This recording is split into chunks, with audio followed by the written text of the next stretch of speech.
നമുക്ക് പറ്റിയ ഏറ്റവും വലിയ അബദ്ധം, വലിയ നാശമെന്ന് പറയുന്നത് ഇതൊരു അവസാനമായി കാണുന്നു എന്നതാണ്.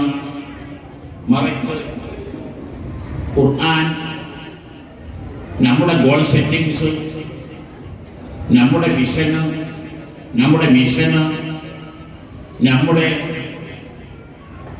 പാരാമീറ്റർ ഒരു അസ്നവി ബിരുദം ലഭിക്കലല്ല, കാമിനി ബിരുദം ലഭിക്കലല്ല, തഖസ്സുസ് ലഭിക്കലല്ല, അങ്ങനെ മനസ്സിലാക്കരുത്.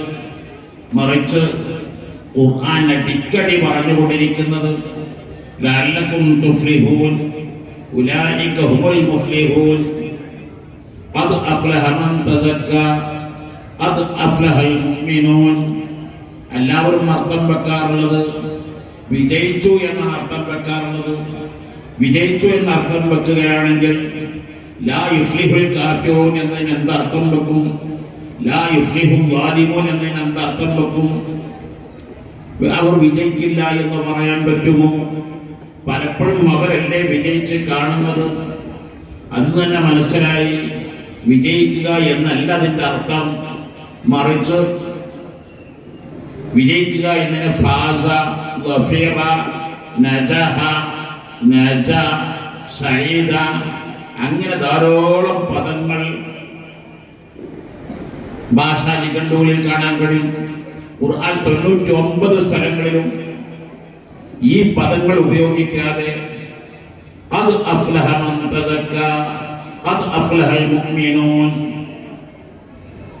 ഈ സ്ഥാപനത്തിന്റെ സന്തതികളിൽ ഈ ശബ്ദം കേൾക്കുന്ന മുതഅല്ലിമുകൾ മനസ്സിലാക്കണം, അഫ്ലഹ എന്നാൽ വിജയിച്ചു എന്നല്ല.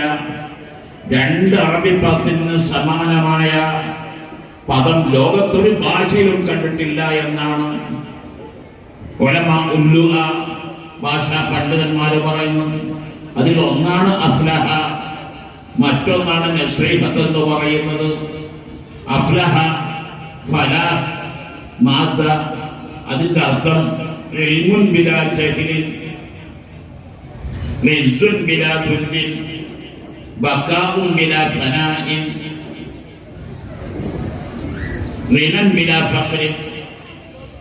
4 കാര്യങ്ങൾ കൂടി ചേരുമ്പോഴാണ് ഫലാഹാവുന്നത്. 4 ഒന്നുണ്ടായാൽ പോരാ, മറിച്ച് 4 കാര്യങ്ങളും ഒന്നിച്ച് ചേരുമ്പോഴാണ് ഫലാഹ്. അതിൽ ഒന്നാണ് ഇൽമുൻ ബിലാ ജഹ്ലിൻ. ഒരു മേഖലയിലും അജ്ഞത തൊട്ടു തീണ്ടാ